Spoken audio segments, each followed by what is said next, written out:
folks, so this is exciting, isn't it? I am sat in a new car. Well, a new used car, heavily used, well used. So I needed a car. I've got a daily there, but it gets pinched all the time. And I have in the past been left driving Dross, a Fiat 500 at times, and I thought I'm not having this anymore. So I needed to buy another car. That was the excuse anyway. Wanted to buy another car so that when that gets pinched, I've got something else I can use that I actually want to use. That does 15,000 miles a year at an average of 65 miles per gallon. Very, very boring, but very efficient, very economical, and very comfortable. Does exactly what I need it to.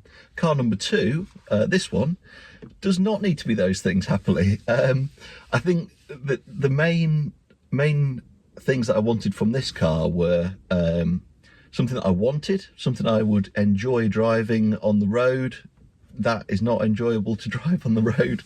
It is it's an appliance, it's a transport tool. It's not really a car. I mean, it's a car, but you know what I mean, it's not a car. It's more kitchen appliance than car. And it's a very good kitchen appliance, but I wanted a car. So got a car. One of the things that is important is don't depreciate. So don't spend loads of money, Matt, on something that's going to depreciate. And secondarily, cost of money is high now, relatively speaking. We live in a relatively high inflation economy, country now, and money is not cheap. So, you know, 35 grand on an M4 was not going to happen. So something modestly priced that I wanted, that I could enjoy on the road and would be, you know, relatively comfortable to use on a weekly basis when I needed a second car. So here we go. Will I? No, surely I won't. I don't think I'll have done the whole car silhouette thing. People would have got their hopes up if I had, wouldn't they? They would have thought, oh, what's Matt got? No, it's a BMW Z4 Coupe 3-litre SI. So unfortunately, it's not the Z4 M Coupe. I would love one of those, but you know, for one that I wanted, I would have been paying in excess of 20 grand. Not the right time to do that. So I needed something more modestly priced. And so it's the non-M Coupe. I've always loved the shape of these. That rear quarter view, I'm going to drop in a little B-roll now, that rear quarter view, ooh, yes, that is honestly one of the best quarter views of a car. In fact, Will's Cayman as well, the Cayman rear quarter view from the same angle is beautiful as well. So we've got a couple of hippie cars there, haven't we? Both very, very pretty. Although I must admit, the Cayman's got a prettier face than this one. The Z4 looks a bit like someone, you know, those people that have got really small faces for their heads. It kind of looks like that, doesn't it? Like the features are all really, really tight in together on a normal size face. That's what the Z4 looks like from the front. So there's not really a looker from the front. I love the silhouette of it. It's a beautiful shape. I feel like nowadays we don't have enough cars that are a nice shape. I feel like cars are all a bit sort of bland, and then the way manufacturers add interest is by putting on loads of extra fins and wings and swage lines and overstyling it with grills and jazzy bits, and I really don't like it. Current generation M cars are a perfect example, or at least M3, M4. There's just too much going on. M2, oh, good gracious me, it's dreadful looking. Yeah, what happened to just making a nice looking car? And, you know, a nice shape that doesn't need to shout too loudly with silly grills and the like. It goes a long way for me. So this is a car that I love the shape of. It's a nice, pretty shape. It's not too big. Very, very importantly for me, and this is a pet peeve, and poor Will and I message regularly about stuff, and anytime we get onto new cars and performance cars, This guy here, this boring dude, starts moaning about, oh, it's so heavy. The new M2, 1,725 kilograms. It's too heavy. Where are we going? Who did this? Why are we doing this? Everything's getting too heavy and too complicated. We don't need this much power. That's me on a weekly basis, bi-daily basis with poor Will on the other end of WhatsApp, moaning about heavy cars and stuff. So this is a nice, sensible size. It's not light, but compared to modern cars, it's light. I think they're about 1,370 kilograms. So, you know, very happily well below the 1,500 kilogram mark that a lot of cars sit in. So yeah, really sensibly sized and weighted car that should be really enjoyable on the roads. And I think in the midterm, I don't think I'm going to be rushing to the track in it. But in the midterm, I'd like to turn it into a nice road and track capable car. I must not fuck this car, and I won't, because I've got a degree in fucking cars. I do also have a diploma in not fucking cars. So occasionally I've owned cars that I've not fucked. Case in point, the M140i. I was very, very careful and didn't ruin it as a usable car. And I will do exactly the same with this, to a point, and then, you know, there'll be other cars that replace it as road cars, and I could do what the hell I want with this. But it really needs to remain usable and enjoyable. It wants to be a car that I want to jump in and go for a drive. And very happily, I did that for the first time last week. I obviously don't drive that for the hell of it on the road. The MX-5 that lives in the garage behind has got a clutch problem, and it's got some holes where it shouldn't have holes, and so it can't have an MOT. So I can't drive that. And the CRX kind of needs recommissioning a little bit, needs a bit of work. It's kind of sat in the garage for a while and not gone anywhere. So I've basically not driven, which is tragic for circuit drive. I've not been in a circuit or driven. So circuit drive are rubbish. So happily in this, yes, I have. Went out for a drive the other evening, actually. It was very, very enjoyable. And through the Wolds, beautiful, beautiful road, around sunset, thoroughly enjoying the sounds of the six pot and the, you know, the rear wheel drive chassis. Fantastic at, what was it, 6-7 temps. Really, really enjoyable. So why a Z4 Coupe? I think it's kind of quite unloved and quite underrated. I feel like if it was Japanese, it'd be more desirable. That's weird, isn't it? German stuff's more desirable than Japanese stuff. But if I think about German stuff that's of the same era, or maybe just before, anything that was sort of 250 brake horsepower, coupe shaped, rear wheel drive, worth proper money now. I didn't mention it at the time of recording the video, but of course the Z4 Coupe is much closer really in terms of the car it is and its place in the market at the minute and age-wise to, say, a 350Z, something like that, S2000, RX-8, that era. Compared to those, the 350Z is nice exotic powertrain, lovely V6, good power, just too heavy. It's up at, I think it's 1,500 kilos, there or thereabouts, just too heavy. S2000 is a wonderful car. I absolutely loved my S2000 that I had. Will, of course, had a terrific S2000. They're fabulous. They just cost a bit more money for something decent. And most importantly, the F20C engine in them, they're just so valuable. If you buzz one of those, what is it, four grand plus now?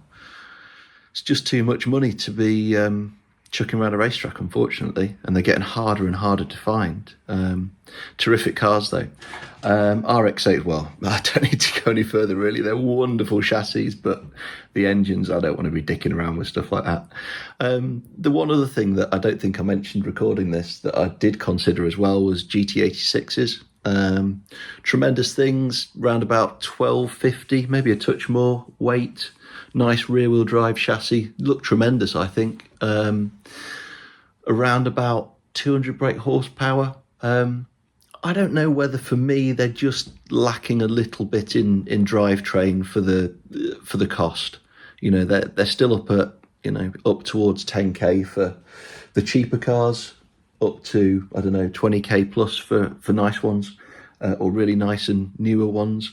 And maybe for me, they're just still a little bit too expensive when you consider that the drivetrain is a bit meh, a bit NCMX5y, dare I say, but they are a coupe, so very nice. It's something that I considered, but I thought the Z4 was better value for money. To my eye, looks similarly nice, more exotic drivetrain, and currently a cheaper car to buy. These bad boys, I mean, bottom of the market is, unless your name's Alex and you run a really, really successful YouTube channel, bottom of the market sits around £5,000. Top of the market is 15. I was eyeing up a beautiful, beautiful green non-M that was just absolutely lovely. Had an M bonnet, an M bumper, and some of the nice aero side skirts. And that was a lovely car in the really rare green. I really wanted it, but it was up towards the 15,000 mark, and I just couldn't do it. Not the right time. So this was more modestly priced. This is a what do we call it? I keep getting the name wrong. I keep calling it Stratos grey, but it's Stratus grey. Stratus grey? I guess that's like a cloud, isn't it? Do you get stratus clouds? I'll go with that, yeah. So it's a really interesting colour. A grey can't be interesting, can it? But this grey is. Different light, different angles. It's got a bit of pearlescence to it and sort of changes colour a little bit. So I really like the colour, and I wanted a really interesting colour because I think these look a bit beige, bit bland in some colours. And so I wanted one of the desirable to me colours. So Stratus Grey, the 3 litre N52 engine. It's an engine I really, really like. And because I'm a bit of a geek, it's a cool engine. I think it's a magnesium alloy block. So, right, okay. The M car is way better. The Z4M is a better car. This is what you buy if you can't afford a Z4M. Let's get that squared off to start off with. But the Z4M engine, the S54, I think it's the S54.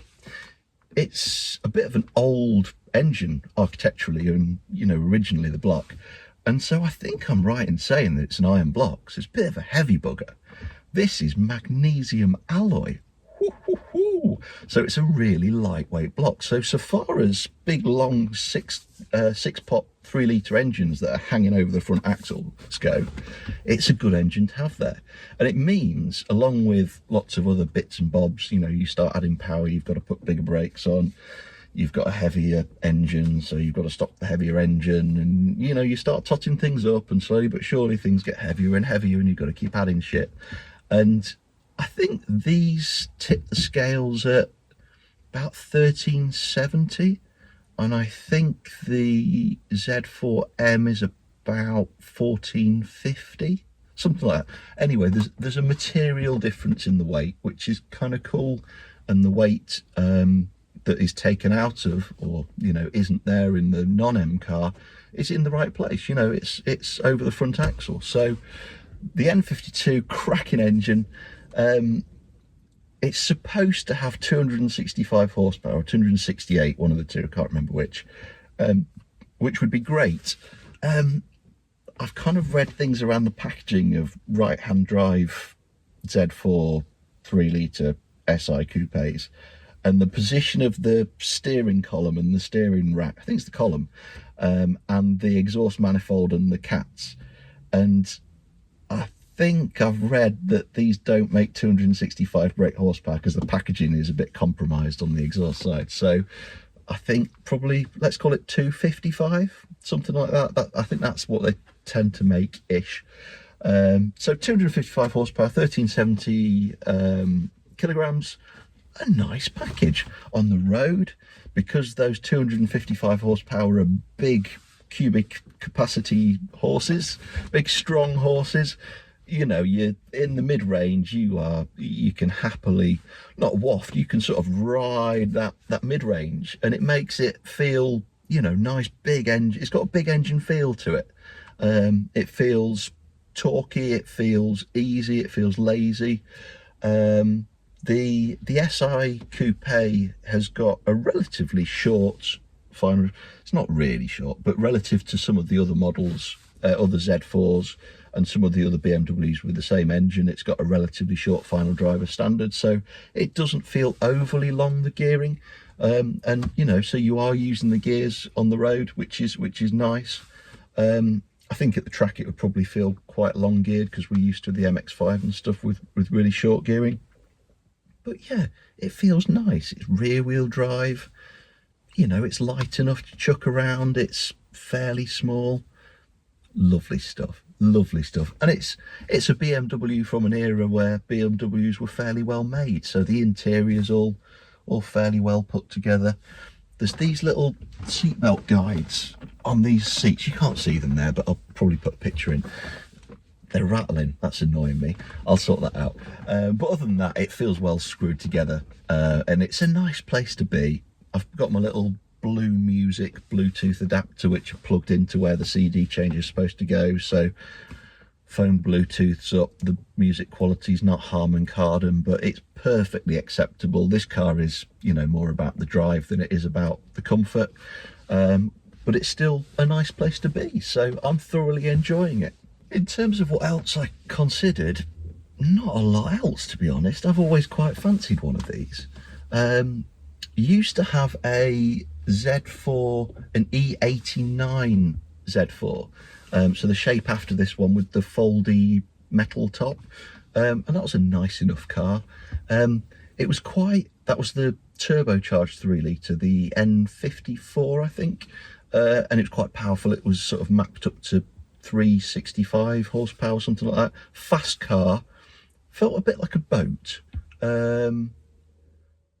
Yeah, it was kind of like, the interior was really nice, and it was quite a lazy car, but quite powerful and very soft, and you sort of felt like it was kind of like a really nice boat.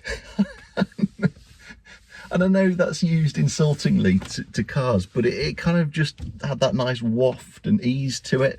You kind of felt like you were steering a real nice boat. But it was nice and wafty and made a nice straight 6 turbo sound, a bit supery really. But it was left wanting at the corners, and just sort of was a bit wallowy. So a lovely place to be, and a very pretty car inside and out, but dynamically it left a lot to be desired. Well, no, I'm fairly sure you could sort it with some coilovers and a diff and bits and pieces. So yeah, had one of those, and at the time of buying that one was sort of looking for one of these, and so, you know, it comes back around, doesn't it? Here we are in a E86 Z4 Coupe. So what I did want from the car, I wanted something, really wanted something manual, so that I could jump in it and drive. Naturally aspirated, I really love naturally aspirated cars. I quite like turbos on the road, but I feel like turbos are kind of best in the more recent cars, and I didn't want to spend that sort of money. So, you know, let's go for something naturally aspirated, get something that's sort of a dying breed. It's a naturally aspirated manual, proper driver's car. And the MX-5 in the garage is a wonderful driver's car, absolutely lovely drive at the track, far better than you would ever perceive MX-5s to be unless you've really driven them. But it's a 4-pot. We've put the ITBs on, so it makes a proper cracking retro sort of thrappy sound. Sounds really great, but ideally I wanted something that just felt a little bit more exotic in its sound. So the 6-pot, the N52 does exactly that. It's not super exotic, it's not a flat plane crank V8 or anything like that, but it genuinely does sound proper. I'll pop a clip in.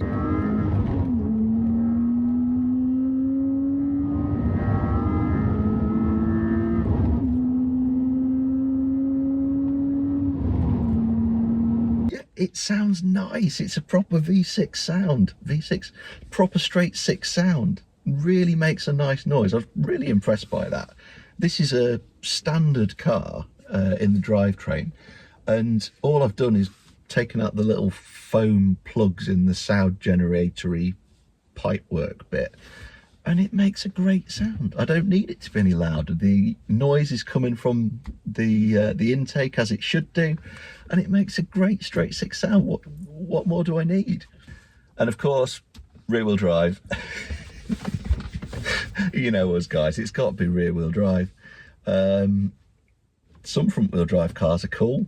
CRX. In fact, there are loads of front wheel drive cars are cool, but just when it's just about driving and it's just all about driving, rear wheel drive.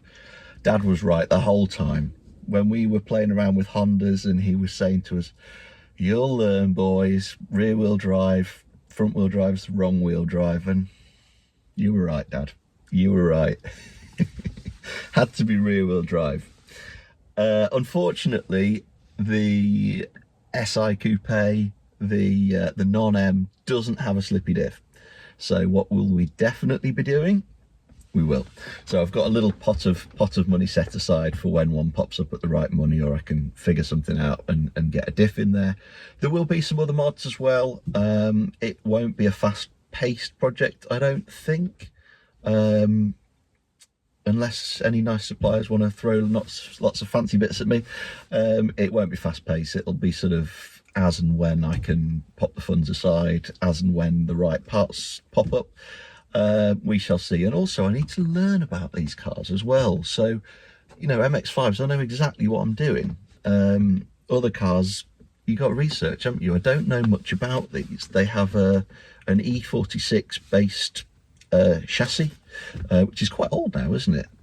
No double wishbone setups like the MX-5s, but I need to learn about them. I need to learn what you need to do to make them handle. So please, recommendations, what to do to these cars, and what to do to these cars so that it remains properly dual purpose. You know, like I'm not going to be doing solid subframe bushes, for example, and ruining the ride. I need to retain the drivability, the comfort that it has at the minute, but just make it, you know, drive better on the road and at the racetrack, make it more capable. So please let me know if you know how to sort these out, or in particular if you've got any advice about where to go to read about getting E46s and Z4s to handle. Please drop any links or suggestions about what I can read up about to find who does these things, so that I can get the right parts bought and popped on the car. So we'll find its way to the track. I'm not going to be running there anytime soon, although I will probably put things in place so that I can, just in case it's needed. We'll probably plan to do track days in the MX-5 and the MR2, but you know, it's always good to have another option should things go pear-shaped with the other cars, so we can rush home and swap or something like that. And I have arranged my insurance to include track cover. In fact, shout out to Keith Michaels, Gary in particular, that looks after me. Very, very sensible price to insure this, and track days available to me as well via that policy. Yeah, in the current climate where insurance prices are rocketing, and I'm fully aware if I'd gone a bit mad and gone for an M4 or an M140i, 240i again, insurance prices are going absolutely lunar in those things. This was very, very sensibly priced. Of course, modifications declared. Yeah, if you have anything that you want to look for cover, I'd strongly recommend Keith Michaels, and Gary Molson is the chap who tends to look after me, insures this and the MX-5, so big shout out to him. No affiliation, he just really helps me out, so thank you, Gary. So immediate plan of action, I've teased a little bit. I'll do another video or two about the modifications that I may or may not already have done or in the process of doing.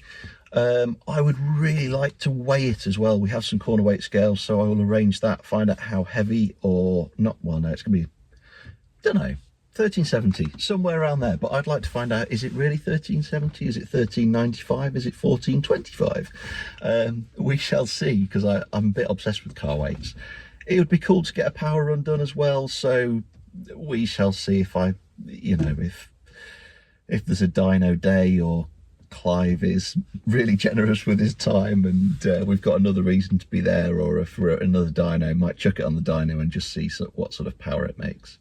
But whatever I do in it, I'll keep you abreast of it.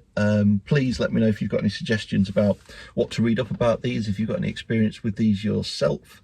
Not going to turbo it, not going to supercharge it, sadly not going to put an M3 V8 under the bonnet.